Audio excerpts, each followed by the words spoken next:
하나님의 성전 세워가기라는 말씀으로 함께 말씀 나눕니다. 하나님의 성전 세워가기. 여러분, 우리 회빛 한인 장로교회는 거룩하신 하나님의 몸된 성전임을 믿으십니까? 아멘. 그렇습니다.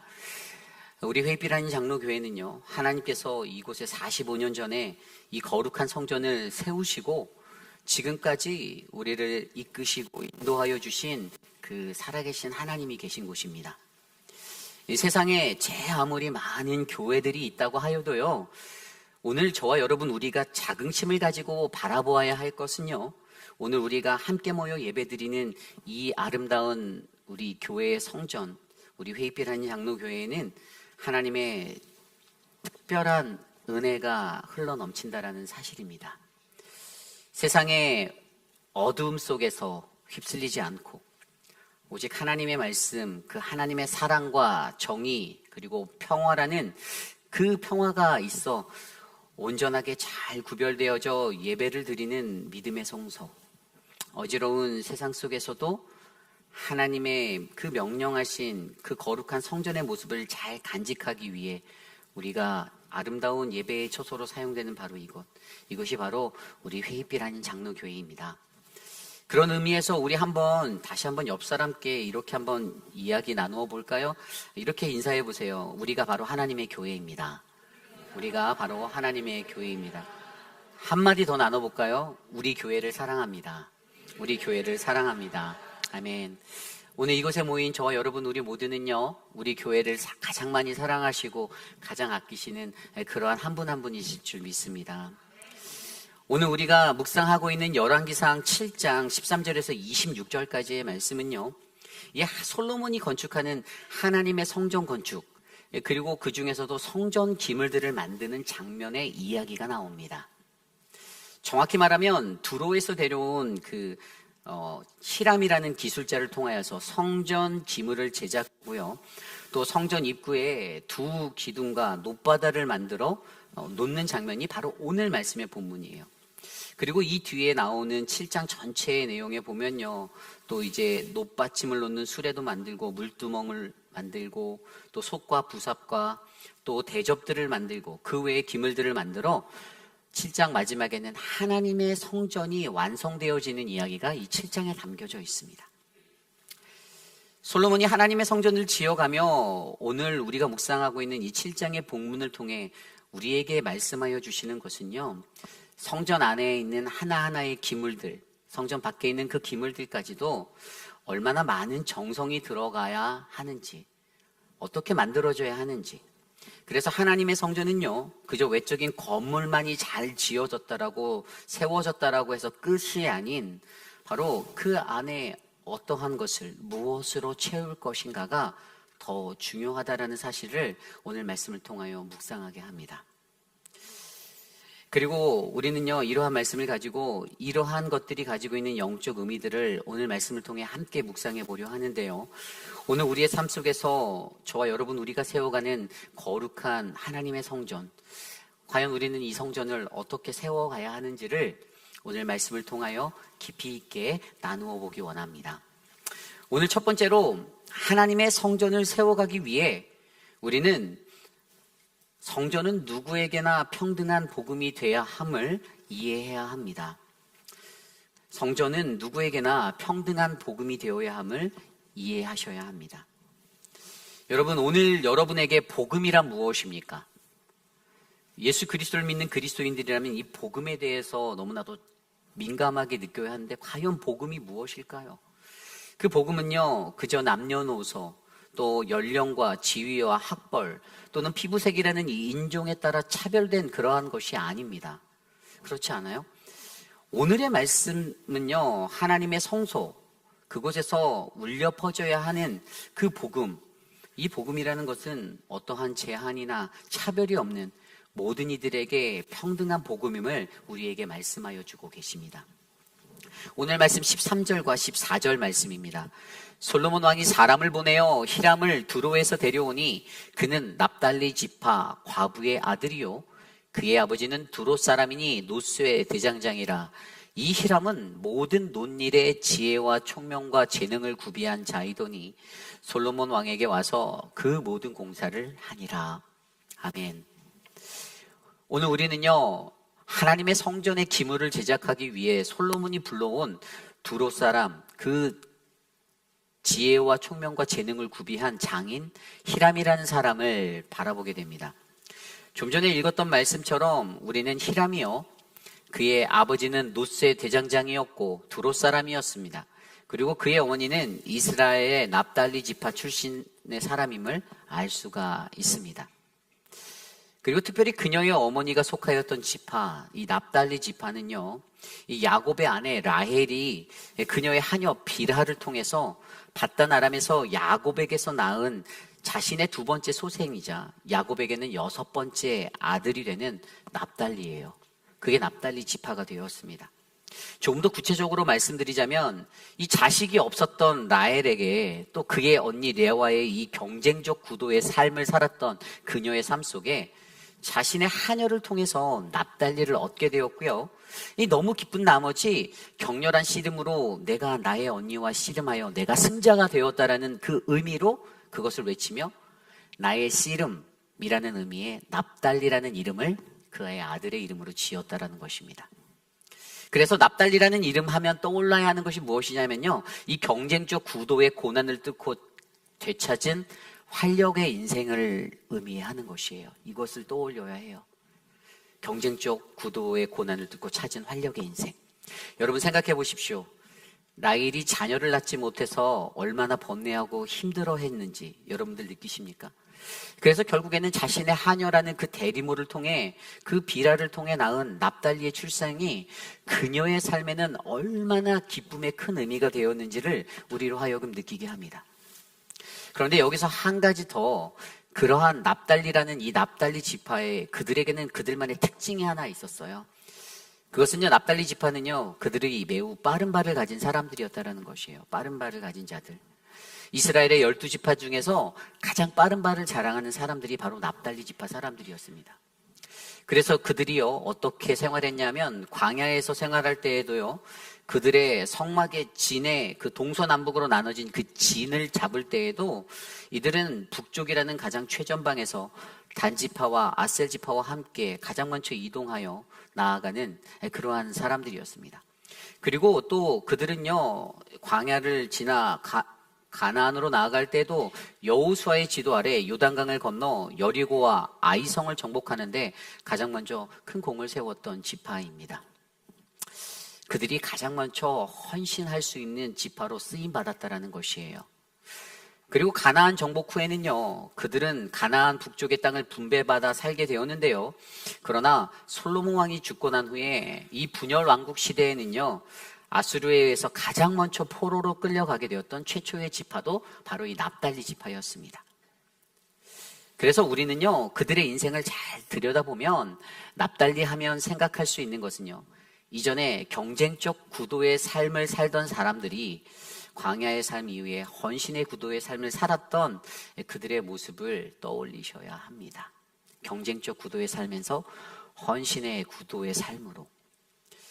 그러한 납달리 집안의 한 여인이요, 이방의 사람 두로 사람을 만나서 그곳에 정착하여 자신의 남편이 대장장이의 일을 하며 그와 함께 가정을 이루고 살게 되었습니다. 그리고 그 집안에 아들이 하나 있었는데 그것이 바로 히람이에요. 결국 이들의 가정을 들여다보면 무엇을 알 수 있습니까? 국제가정이죠. 쉽게 말해 호녀라로서 히람이 자라게 되었습니다. 호녀라였어요. 호녀라. 그렇죠? 이스라엘 시대의 유대 민족의 생각에는요, 절대로 하나님의 일을 감당할 수 있는 자격이 되지 않는 사람들이었습니다. 쓰임받기에도 너무나도 어려운 사람들. 그러나 오늘 그러한 자를요, 그 히람을 솔로몬 왕은 하나님의 성전 짓는 일에, 그 모든 일에 성전 기물을 만드는 그러한 책임자로 불러 사용하고 있습니다. 이전에 그가 가졌던 경쟁적 구도의 삶에서 하나님의 성전을 짓기 위한 헌신하는 헌신적 구도자의 삶의 모습으로 변화되어 쓰임받게 되는 것을 우리로 하여금 발견하게 합니다. 여러분, 일반적으로 유대인들이 가진 유대주의적 사상에서는요, 이 성전의 기물을 그러한 혼혈의 이방인이 만든다? 이게 말도 안 되는 얘기였어요. 용납될 수 있는 일이 아닙니다. 부정하다라고 그들이 말했을 것입니다. 그러나 결국 이 사명이 히람에게 주어졌고 그는 성경에 기록된 대로 예루살렘 성전을 짓는 일에 큰 기여를 하게 된 자입니다. 그리고 이것을 통해 우리가 깨달을 수 있는 것은 무엇인가요? 우리는 이것을 영적으로 바라볼 때 하나님의 성전에서 드러나는 그 울려 퍼지는 하나님의 복음은 이 땅의 모든 이들 그 어느 누구에게나 제한되지 않는 가장 평등한 것임이 됨을 우리는 기억해야 합니다. 그 당시 유대인 스스로가 자신들의 정통성, 그들이 가진 우월주의적인 선민의식을 가지고 살아가고 있었는데 오늘 솔로몬 왕은 그러한 시대적 흐름을 거슬러 이방의 사람으로 혼혈된 자였던 히람을 부르고 사용하고 있습니다. 그리고 그 시대가 가진 그 선입견과 모든 편견들을 깨뜨리며 가장 아름답고 멋진 성전의 기문들을 만들기 위해 그를 등용하고 있습니다. 여러분, 이것이 중요합니다. 하나님의 성전이 세워져 가는 것에 이러한 차별이 반드시 사라져야만 합니다. 평등이 세워져야만 합니다. 그래서 하나님의 성전을 세워가기 위해서 우리는 이 우리의 회의빛 아닌 장로교회라는 이 성전이 우리가 접하는 모든 이들 누구에게나 평등한 복음이 선포되는 그러한 하나님이 터전이 되어야 할 것을 먼저 이해하셔야 합니다. 그 마음이 바로 하나님의 거룩한 교회, 우리 공동체의 기초가 되기를 소망합니다. 여러분, 하나님의 복음은요, 죄에 빠져 허우적거리고 있었던 저와 여러분 우리들을 건져내신 능력입니다. 그리고 이 하나님의 복음은요, 병들어 죽어만 가던 저와 여러분 우리들의 영혼을 소생시키셨던 그러한 능력입니다. 그리고 하나님의 그 능력은요, 안 될 것만 같은, 전혀 가망이 없을 것만 같은 우리들의 삶에 한 줄기 빛과 소망이 되어주신 그분의 능력임을 믿으셔야만 합니다. 그러므로 우리 회의빛 아닌 장로교회는요, 바로 이 거룩한 하나님의 성전은요, 전통성의 진골과 선골이라는 색안경은 사라지고 자신의 출신과 성분과 혈연적인 관계에서는 깨어지고 넘어지고 연약한 자들, 병들고 상처받은 영혼들, 소외받아 방황하는 영혼들이 이곳으로 찾아와 특별히 세상에서 납달리 민족처럼 그들처럼 경쟁적 구도로 이를 악물고 살아가던 허물 많은 이들이 모여 섬기고 헌신하는 헌신자의 구도로의 삶으로 변화되어 살아가는 그러한 아름다운 성전이 되기를 간절히 소망합니다. 마태복음 9장 말씀을 들여다보면 세리와 죄인들과 함께 식사하는 예수 그리스도를 만날 수가 있습니다. 그런데 그 바리새인들이 그들에게 찾아와서 그의 제자들에게 왜 너희의 선생은 그들과 함께 식사를 하고 있는가? 라는 그 질문을 던지게 됩니다. 그때 예수님께서 이렇게 말씀하시죠. 마태복음 9장 12절 13절입니다. 예수께서 들으시고 이르시되 건강한 자에게는 의사가 쓸데없고 병든 자에게라야 쓸데있느니라. 너희는 가서 내가 긍휼을 원하고 제사를 원하지 아니하노라 하신 뜻이 무엇인지를 배우라. 나는 의인을 부르러 온 것이 아니라 죄인을 부르러 왔노라 하시니라. 아멘. 건강한 자에게는 의사가 쓸데없고요, 병든 자에게라야 의사가 쓸모가 있습니다. 예수님 그분이 말씀하시길 나는 의인을 부르러 온 것이 아니라 나는 죄인을 부르러 왔다라고 말씀하십니다. 여러분, 하나님의 성전인 우리 교회는요, 바로 그러한 삶의 현장이 되어야 할 줄 믿습니다. 여러분, 우리의 삶의 현장을 들여다보십시오. 죄인들이 얼마나 많이 득실거리고 살고 있습니까? 그렇지 않습니까? 여기 나는 죄가 하나도 없다라고 자신 있게 자부하며 말할 수 있는 분들이 계신가요? 없습니다. 있을 수가 없어요. 한번 주위를 둘러보십시오. 겉은 멀쩡해 보여도 우리 모두 다 이 죄에 빠진 인생들, 허우적거리는 인생들입니다. 그리고 하나님께서는 그러한 우리들, 이 죄인들을 불러주셨습니다. 그리고 또 다른 죄인들을 부르러 오신 것이 바로 예수 그리스도, 이것이 바로 우리 하나님 아버지의 마음이에요. 그러니 거룩한 우리의 성전은 누가 채워야 합니까? 거룩하고 점잖은 이들이 빼곡빼곡 채워야 할까요? 점잖고 사회적 지명도가 높고 재물도 많은 이들이 와야 될까요? 아닙니다. 죄 많은 이들이 와서 주님을 만나고 변화를 받는 것이 바로 우리의 성전, 회의빛 아닌 장로교회가 되어야만 합니다.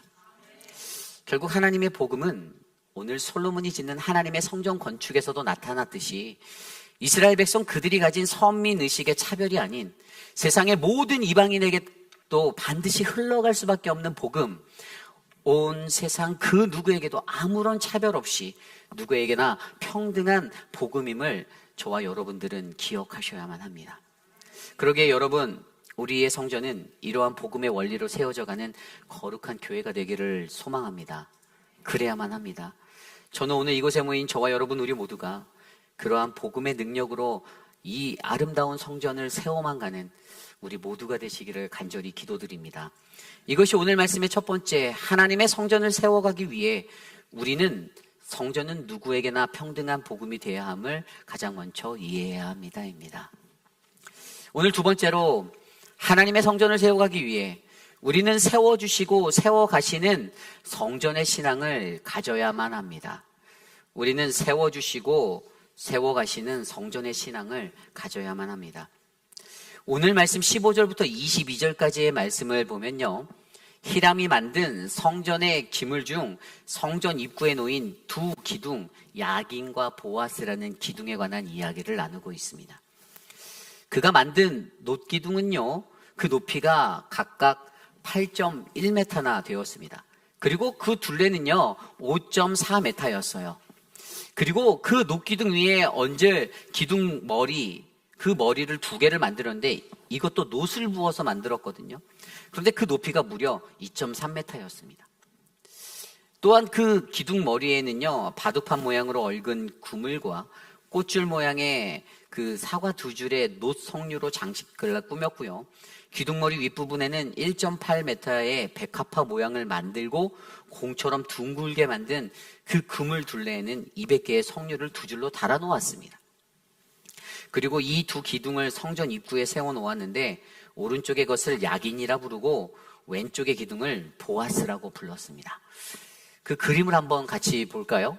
그게 저 성전 앞에, 저 앞에 작은 두 줄로 하나씩 세워져 있는 기둥. 다른 그림 다시 보여주실까요? 저렇게 생겼어요. 저런 모양이었습니다. 매우 높았어요.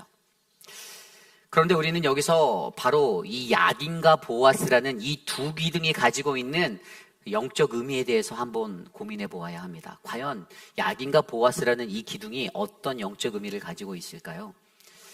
솔로몬 성전 앞 현관에 세워졌던 이 두 놋기둥, 그 중에서 남쪽 방향에, 그러니까 제가 서 있는 방향에서 이 오른편에 위치한 기둥을 야긴이라고 불렀습니다. 그리고 이 야긴이라는 기둥의 의미가 하나님 그가 세우실 것이다, 그분이 일으키신다라는 의미를 가지고 있어요. 그래서 이것은요 바로 하나님이 바로 이 성전의 건립자, 건축자가 되신다라는 것을 나타내주는 단어입니다. 야긴. 그리고 또한 맞은편에 북쪽에 놓여진 이 왼편에 세워진 기둥이 보아스라고 불리는데요, 이 보아스는 하나님 그 안에 능력이 있다라는 의미예요. 하나님 그 안에 능력이 있다. 그래서 모든 것의 능력의 근원이신 하나님의 권능과 위엄이 바로 이 성전에 담겨 있다라는 것을 나타내 주는 것입니다. 결국 이것의 의미는요, 오늘 솔로몬이 성전을 짓기 위해 히람이라는 그 기술자를 데려오는 그 설계를 하였다고 하여도, 그런 지혜를 냈다고 해도, 또 실력 있는 장인으로서 히람이 매우 뛰어나 멋지게 성전의 기물들을 만들었다 할지라도 하나님의 성전의 역사에서 가장 중요한 것은 바로 이것, 하나님 그가 세우실 것이다, 그에게 능력이 있다, 야긴과 보아스라는 사실입니다. 오늘 이것이 바로 성전 입구의 초입에 놓여져 있는 거예요. 여러분, 원래 기둥이라는 것이 무엇입니까? 건물을 지탱해주는 그러한 구조물이잖아요. 그렇죠? 그 무게를 감당해내는 거예요. 그런데 오늘 이 기둥이 어디에 놓여져 있죠? 바로 성전 입구 문 앞에 개선문처럼 세워져 있는 거예요. 어떤 걸 받치고 있는 게 아니라 그냥 세워져 있어요. 왜죠? 그것은 하나님을 예배하러 성전에 들어서기 전에 멀리서부터 성전을 향해 올 때 그 개선문과 같은 저 두 기둥을 바라보고 그들의 마음 가운데, 그들의 마음에 이 성전의 신앙의 기초가 잘 일깨워지기 위해서 그것을 문 앞에 두었다라는 것입니다. 하나님의 성전으로 들어가는 이들이 가장 먼저 인지해야 하는 그 한 가지 핵심이 있는데, 야긴과 보아스, 하나님 그가 세우실 것이다, 그에게 능력이 있다. 여러분, 이것을 믿으시기 바랍니다. 여러분, 내 능력이 아닌 하나님의 능력을 인정하는 신앙, 이것이 바로 성전의 신앙입니다. 바로 우리가 가져야 할 신앙의 기초예요. 내가 세울 것이다, 내게 능력이 있다가 아니라 하나님의 성전에서 예배자로 거룩한 삶을 도모하는 모든 이들에게는 언제나 하나님 그가 세우실 것이다, 그에게 능력이 있다에 이 신앙의 기초가 흘러만 가야 합니다. 여러분, 오늘 저와 여러분 우리의 신앙의 자리에서도 이게 매우 중요해요. 만약에 내가 세울 것이다, 내게 능력이 있다의 마음으로 이 신앙관으로 교회에 가고 하나님 성전을 지배하게 된다면 그 안에 어떠한 일들이 일어나게 될까요?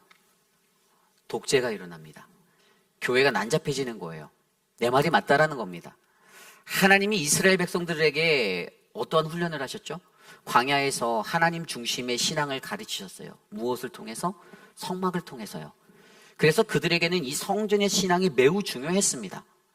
그런데 그들이 그렇게 훈련을 받았는데 나 중심, 나의 생각의 기준으로 하나님의 그 신앙의 자리, 성막의 삶을 살아낼 수 없다라는 것들을 그들은 너무나도 잘 알고 있었어요.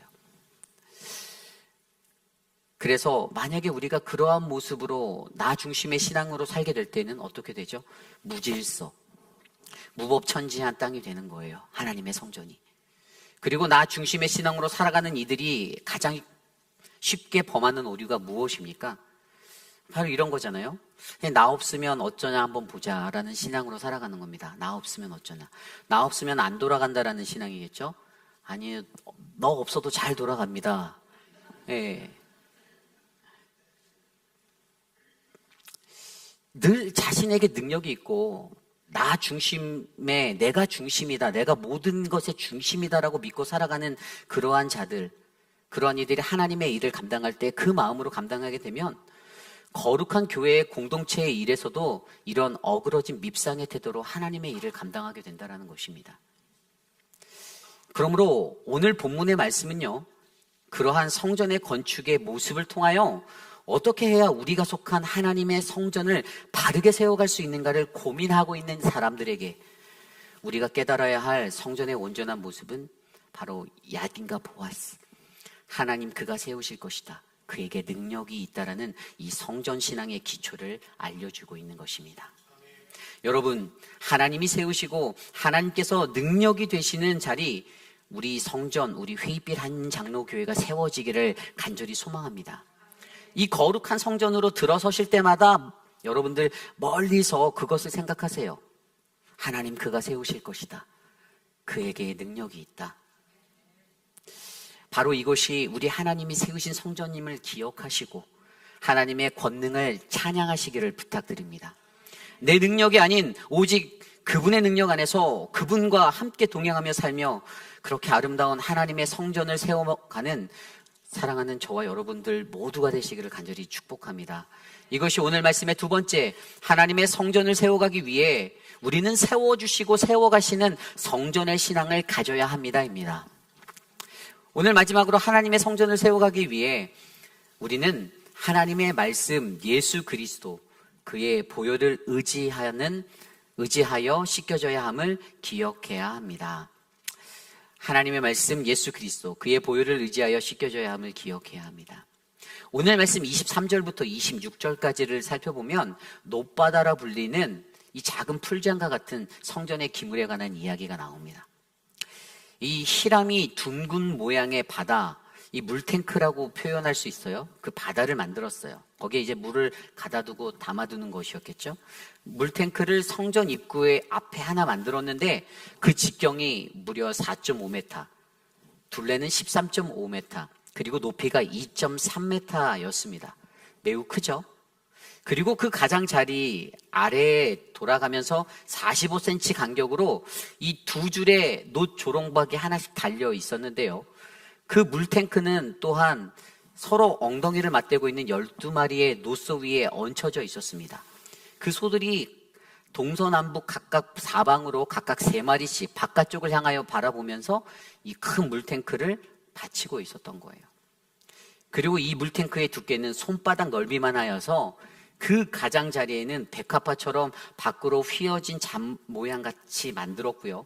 그 용량이 2000밭, 약 44kg였어요. 44kg.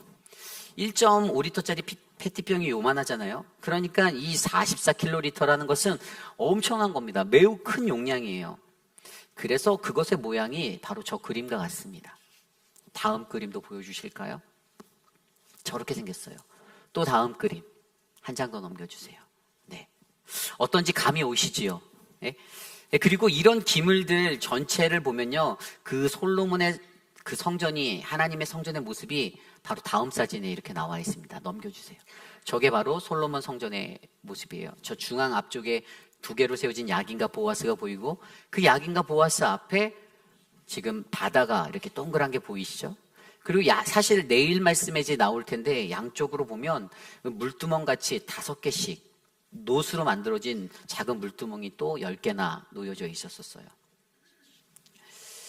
자, 그렇다면 솔로몬이 지은 이 성전 안에 이 기물 중에 놋바다, 다시 놋바다의 이야기로 돌아와서 이 놋바다를 보면 여기서 우리가 좀 더 특이한 것을 느낄 수가 있는데요. 그것은 바로 그가 만든 이 놋바다, 이게 바로 영어 성경에는 the sea라고 표현되어 있고 한글 성경에는 바다라고 표기되어져 있다는 것이에요. 바다. 아니, 그저 놋으로 만든 물대야인데 왜 그것을 바다라고 표기하였을까요? 그 영적인 의미를 알기 위해서 우리는 여기서 이 놋바다가 가지고 있는 그 의미들을 조심스럽게 살펴보기 원합니다. 도대체 거룩한 성전 앞에 왜 이 놋바다라는 것이 놓여져 있었을까? 우선 첫째는요, 놋과 같은 자들도 쓰임받을 수 있다는 의미가 담겨 있어요. 놋과 같은 자들도 쓰임받을 수 있다. 여러분, 놋이라는 것이 무엇입니까? 그것은 청동이에요, 청동. 정확히 말하면 구리에다가 섞인 어떤 합금을 말하는 거예요. 1520년에 구리에 아연을 합하여 나온 것이 구리 아연 합금이라는 것이에요. 그런 것과 비슷해요. 결국 놋이라는 것은 순수한 100%의 구리가 아닙니다. 무언가 섞여져서 만들어진 것이에요. 또 성전의 기물들을 바라보면요, 이 성전의 핵심적인 곳은 순황금으로 지었잖아요. 순도 100%, 벽을 두르고 뭐 그렇게 만들어진 게 성전이에요. 매우 순수한 것으로 제작하였는데 그 외에 다른 것들을 보면 놋으로 제작된 것들이 많이 있습니다. 그래서 여기서 우리가 주목해야 하는 것은요, 100%의 순수함이 없는 무언가 부족해 보이고 무언가 연약해 보이고 온전치 못한 그 모습이 바로 오늘 이 시대를 살아가는 저와 여러분, 우리들의 모습과 상태를 너무나도 잘 나타내 준다는 것입니다. 그렇죠?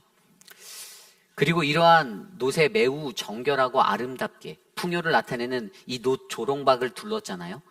여기서 조롱박은 번영을 상징하는 것이에요.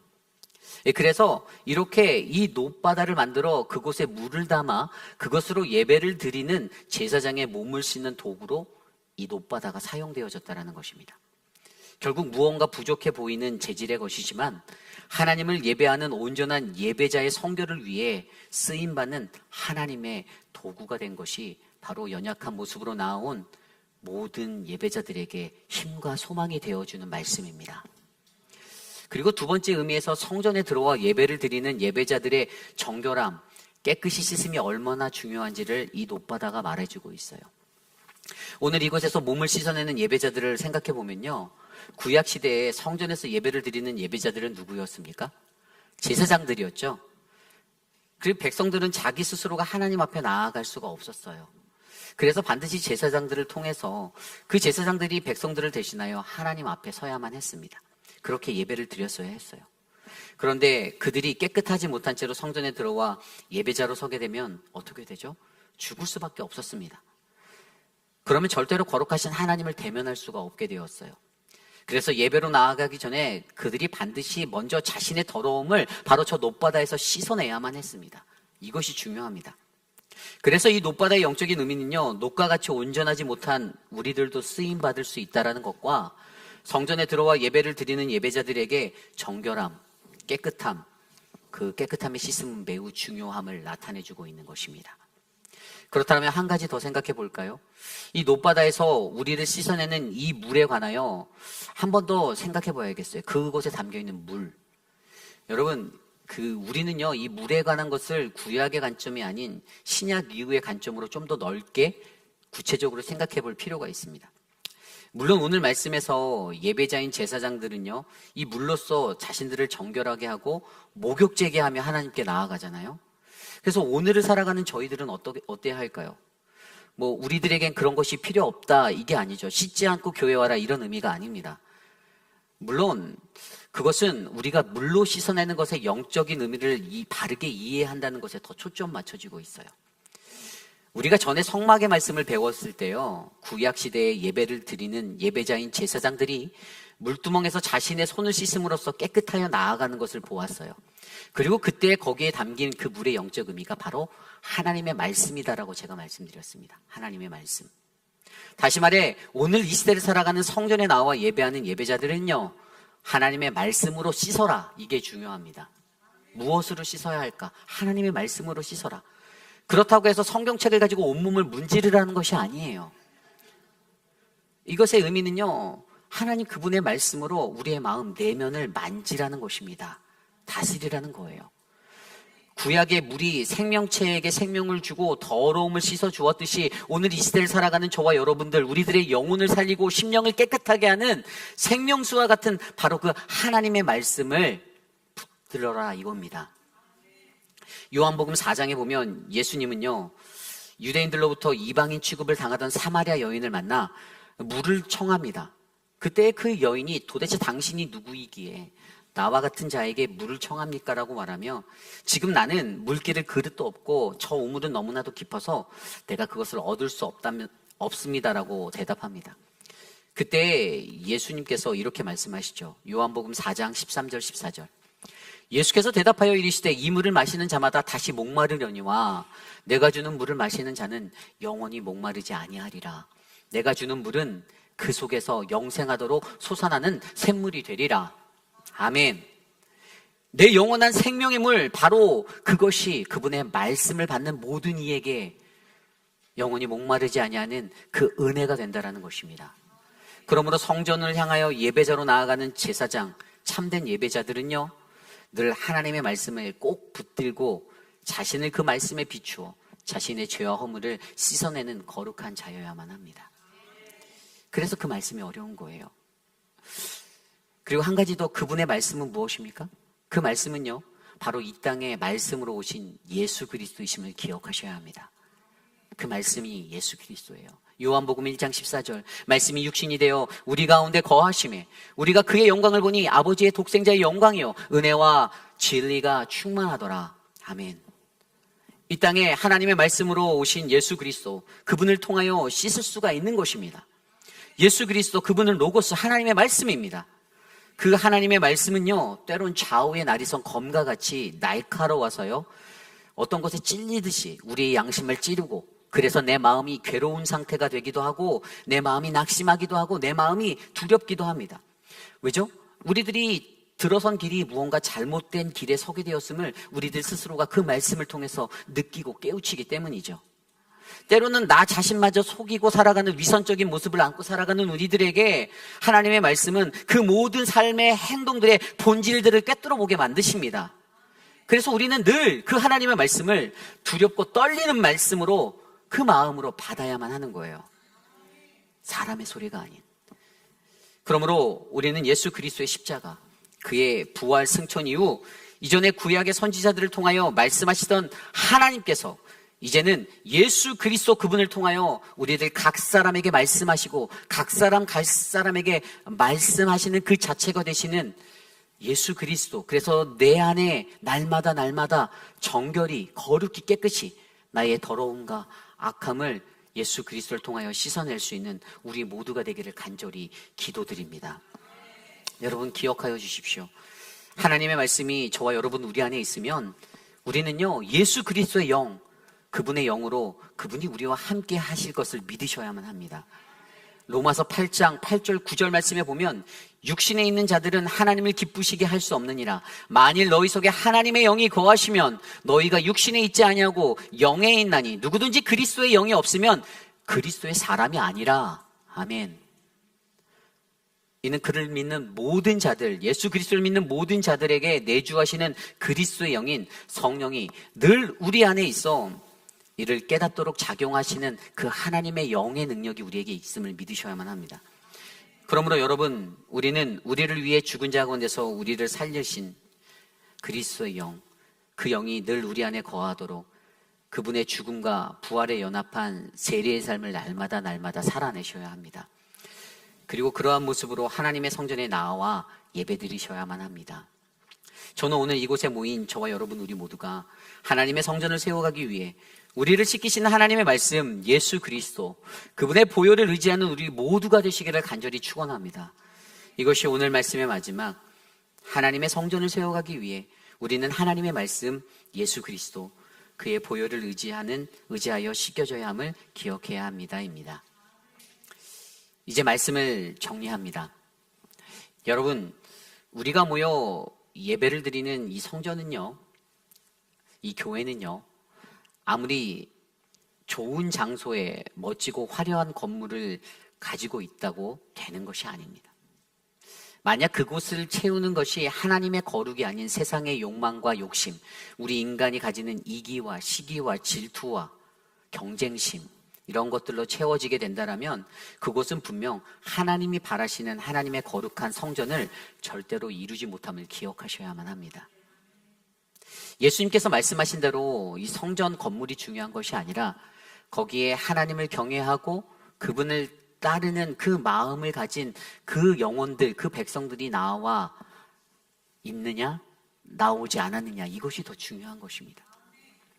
교회라는 공동체 안에서 경쟁이 있어서요, 어떠한 사역을 하고 어떠한 사명을 감당할 때 그것이 서로를 미워하고 경쟁케 만드는 것들이 되어서는 절대로 안 됩니다. 그래서는 절대 안 돼요. 그것을 위해서 오늘 말씀은 우리에게 뭐라고 말합니까? 야긴과 보아스 그리고 놋바다를 통해 어떻게 말씀하셨죠? 하나님 그가 세우시고 그가 행하신다. 예수 그리스도의 보혈, 그의 능력으로 나아가야 한다라는 이 영적인 의미를 저와 여러분 우리에게 말씀하여 주고 계십니다. 우리 안에 다툼이 있거나 우리 안에 분열, 하나님의 평화가 없다라는 것은요, 그것은 바로 우리가 그리스도의 십자가에 못 박히지 못함 때문이고요, 그의 능력으로 깨닫지 못하고 살아가기 때문입니다. 여러분, 하나님의 거룩한 성전을 완성하기 위해, 하나님의 성전을 세워가기 위해 예배자로 나오며 우리가 어떻게 해야 하는가, 그것이 바로 오늘 우리에게 들려주신 하나님의 말씀입니다. 오늘 거룩한 주의 성전으로 나아오실 때 여러분들은 어떠한 모습으로 이곳에 나아오셨습니까? 오늘 예배를 드리는 이곳, 우리 사랑하는 회의빛 한인 장로교회라는 이 아름다운 처소로 나오실 때 여러분, 이 터전이 어떠한 곳입니까? 여기가 예루살렘이에요. 여기가 그 예루살렘의 모리아산임을 기억하셔야 해요. 여러분, 사무엘하 24장 말씀을 보면 아라우나의 타작 마당이라는 그 이야기가 나와요. 다윗 왕이요, 이 사탄의 유혹에 빠져서, 이제 죄에 빠져서 유혹에 넘어가서 자신이 다스리는 백성들이 얼마나 많은지 계수하는 그 범죄를 저질렀어요. 하나님이 계수하지 말라고 하셨는데 그가 계수해버리는 그 범죄를 저질러서 이스라엘에 어떤 일들이 일어나죠? 단에서 브엘세바까지 7만 명의 사람들이, 이스라엘 백성들이 죽게 되었습니다. 그래서 하나님께서 그것으로 예루살렘까지 치려는 그것을 행하려고 할 때 여호와께서 여부스 사람 오르난, 바로 이 아라우나의 이 타작 마당에서 이것을 막아주신 것을 감사하고 그곳에 제단을 쌓고 제사를 드렸던 것이 바로 다윗의 이야기예요. 그런데 사실 오늘 그 장소, 이 아라우나의 타작 마당이 솔로몬의 성전이 완공되어진 그 장소예요. 그 장소. 바로 예루살렘 모리아산의 바로 이 타작 마당 가운데 솔로몬의 왕에 세운 하나님의 성전이 있습니다. 여러분, 별 이야기가 아닌 것 같은데 여기에서는 매우 중요한 영적 진리가 흘러갑니다. 그리고 오늘 우리의 성전에도 이 영적인 진리가 흘러갑니다. 하나님을 예배하는 그 자리에는요, 반드시 우리의 죄를 사하여 주신 하나님께 감사해야 하는 그 예배가 있어야 한다는 것이에요. 오늘 우리가 거룩한 주의 성전인 이곳 회의필 한인 장로교회에 나온 곳은요, 그저 저와 여러분의 우리의 일상 속에 하나의 루틴으로 주일날 되면 자동적으로 이곳에 나온 것이 아닙니다. 바로 나의 죄를 씻겨주시고 사하신 예수 그리스도의 보혈의 은혜에 감사하며 이곳에 나와왔습니다. 여러분, 이것을 믿으십니까? 그러므로 여러분, 이 하나님의 거룩한 성전을 여러분이 세워가실 때 저와 여러분 우리 모두는요, 세상에 그 누구에게나 제한 없는, 차별 없는 평등하신 하나님의 복음을 가장 먼저 올바르게 이해하시고 우리는 이곳을 세워주시고 이것을 세워가시는 하나님의 성전의 신앙의 기초를 잘 가지시고 우리 하나님의 말씀 되신 예수 그리스도 그분의 보혈을 의지하여 우리를 날마다 씻겨내며 하나님께 나아가는 저와 여러분 우리 모두가 되기를 소망합니다. 그때 우리 회의빛 한인 장로교회는 이 회의빛 지역에서 저 교회가 가장 아름답다, 저 교회가 가장 건강하다, 회의빛 한인 장로교회가 가장 하나님의 뜻에 합하다라는 소문나는 회의빛 한인 장로교회가 될 줄 믿습니다. 그러한 마음으로 오늘 이 시간 함께 오늘 말씀을 놓고 같이 찬양하기 원합니다. 모두 자리에서 일어나 찬양합니다. 저 멀리 뵈는 나의 시온성. 순례자가 예루살렘 성을 향하여 나아갈 때 저 멀리 뵈는 시온성을 바라보며 이 고백을 드립니다. 그것을 기억하며 함께 찬양하겠습니다.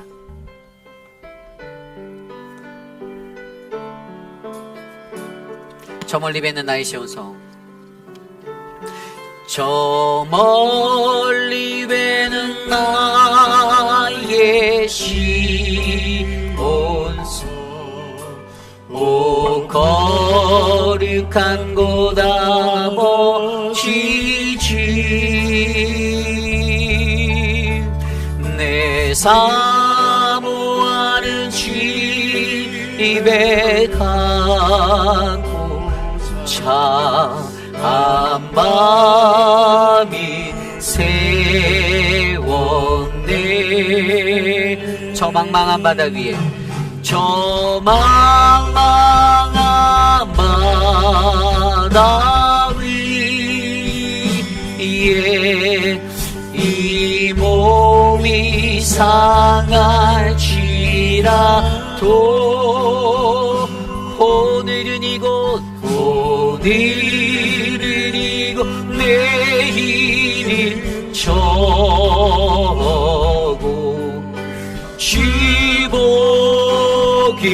저 날이 아득한 나의 갈 길 다가고 아득한 나의 갈 길 다가고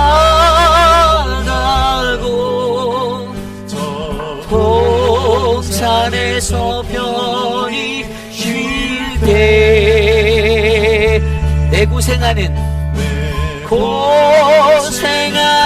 모든 일들이 주께서 하십니다.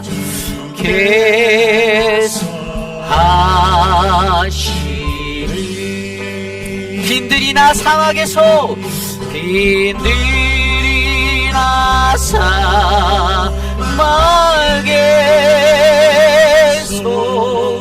이 몸이 고난치라도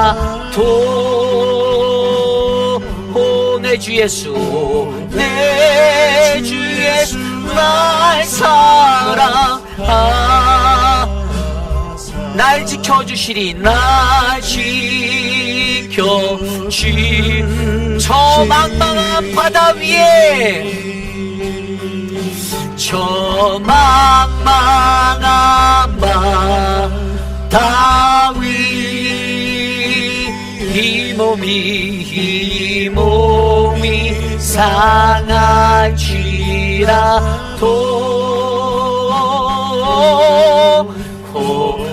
고비를 이고 내기는 저고 지복이 저 빈들이나 사막에서 이 몸이 고날지라도 빈들이나 사막에서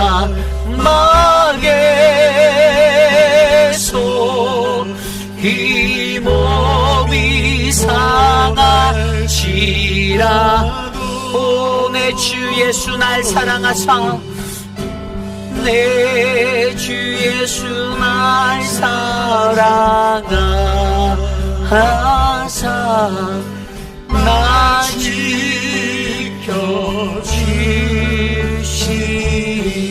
지켜주시리. 그렇습니다. 오늘 이 시대를 살아가며 우리가 바라보는 그 시온성은 우리 회의빛 한인 장로교회는 어떠한 성전입니까? 우리 교회는 오늘 어떠한 모습으로 세워져 가고 있습니까?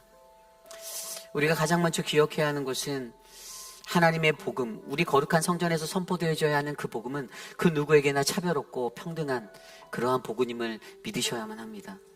그러한 복음이 되어야 합니다. 그리고 우리가 이 성전을 향해 들어오며 바라보는 그 야긴과 보아스, 그것들을 바라보며 무엇을요? 그가 세우시고 그가 능력이 되신다라는 그 기초적인 신앙을 가지고 이곳에서 살아가셔야만 합니다. 내가 아닌 하나님이 하실 것이다. 하나님이 능력이 되신다. 그리고 우리는 하나님의 말씀 예수 그리스도 그의 보혈을 의지하여 씻겨져야 하는 것을 기억함으로 어떻게 해요? 날마다 주의 말씀을 비추어 보아 내 가슴을 치고 애통하는 마음으로 하나님 나를 만져주옵소서. 하나님 나 좀 고쳐주세요. 하나님 내 인생이 이거밖에 안 됐는데, 내 모습이 이거밖에 안 됐는데 하나님 나 좀 도와주십시오라고 간구하는 그 풍성한 은혜의 삶으로 들어가셔야만 합니다. 저는 오늘 이곳에 모인 저와 여러분, 사랑하는 우리 회입빌 한인 장로교회가 그러한 은혜의 지성소 되길 원합니다. 이 시간 함께 기도합시다. 하나님 우리 교회를 축복하여 주시옵소서. 도와주시옵소서. 함께 기도합니다. 하나님 도와주십시오. 사랑하는 우리 회입빌 한인 장로교회가 하나님의 충만한 은혜가 되길 원합니다. 하나님의 복음을 온전히 세우고 그 복음을 증거하는 하나님의 복음의 역사가 나타나는 믿음의 재단이 이곳이 되게 하여 주시옵소서.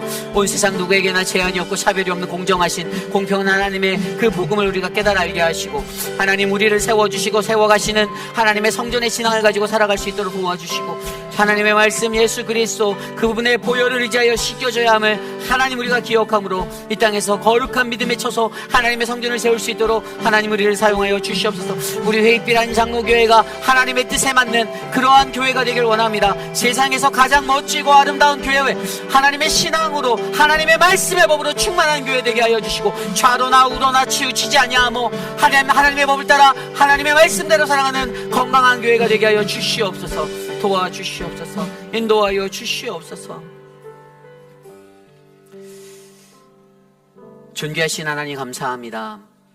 하나님 회입이라는 이 지역 가운데 하나님의 말씀과 성령의 은혜 예수 그리스도로 충만한 우리 회입빌 한인 장로교회를 세워주심에 감사드립니다. 세상에 존재하는 수많은 교회 중에서 하나님 우리 교회가 하나님의 뜻에 가장 합한 믿음의 교회가 되기를 원합니다. 하나님 그러한 거룩한 주의 백성들을 불러 모아 주시고, 하나님 연약하고 부족한 죄 많은 우리들의 영혼을 이곳에서 주의 말씀으로 회복하시소. 하나님 더욱더 귀한 주님의 일꾼들 되게 사용하여 주시옵소서. 사랑하는 우리 조병현 성도님 하나님 지켜주시기를 소망합니다. 사고에 후유증이 있지만 아직도 해결되지 않는 그 보험사의 문제로 고민하고 눈물을 흘립니다. 하나님 주님이 해결하여 주시고, 하나님 그것으로 인하여 스트레스 받지 않고 고통받지 않게 붙잡아 주시옵소서. 사랑의 하나님 우리 김용순 성도님 붙잡아 주십시오. 폐암이라는 진단을 받았습니다. 하나님 수술이 불가하여 이제 키모를 받아야 하는데 하나님께서 만져주시고 회복하여 주시고 힘을 주시기를 소망합니다. 사랑하는 우리 황봉현 어머님, 하나님 생각에 마음이 지워지는 그 자리, 하나님 어떻게 해야 할지 우리가 할 수 없으나 하나님이 그것을 만지시고 회복하여 주셔서 사는 날 동안에 하나님 안에서 은혜를 누리게 도와주시옵소서. 하나님 수술을 앞두고 있는 오수덕 집사님, 하나님 모든 수술이 하나님 잘 진행되길 원합니다. 하나님 화요일에 수술할 때 두렵지 않게 잘 붙잡아 주시옵소서. 사랑의 주님, 우리 김경애 성도님 그 가정을 지켜주시고, 사랑하는 딸 홍련자매의 갑상선 암의 수술이 잘 끝나게 하시니 감사합니다. 모든 회복이 하나님의 손에 맡겨져 있고, 이제 딸을 보러 찾아가는 어머니의 마음 가운데 눈물 나지 않도록 꼭 안아주시옵소서. 한국으로 출타하시는 많은 분들이 있습니다. 이영숙 집사님, 장혜경 집사님, 김영희 집사님, 김영순 장로님, 송양선 집사님, 김두식 집사님, 이한순 집사님, 하나님 오고 가는 발걸음 안전하게 그들의 인생의 시간을 안전하게 지켜주시옵소서. 지금은 우리 구주 예수 그리스도의 무한하신 은혜와 그 크신 하나님의 사랑하심과 성령 하나님의 감화감동 교통하심의 역사가 거룩하신 하나님의 성전 회입빌 한인 장로교회를 향하여 하나님 예배를 드리기 위해 찾아오는 거룩한 주의 백성들의 마음 가운데 하나님 참되신 하나님의 복음을 바르게 이해하고, 하나님 나도 세상에 나가서 빛 대신 하나님의 복음의 능력으로 살겠습니다. 주님의 말씀의 능력으로 내가 변화되어 하나님 쓰임 받겠습니다라고 고집 다짐하는 사랑하는 우리 회의비라는 장로교회 성도님들 한 분 한 분, 오늘 이곳에 모여 주께 예배드리는 믿음의 성도들 머리머리 위에 지금으로부터 영원토록 함께 하시기를 간절히 축원하옵나이다. 아멘.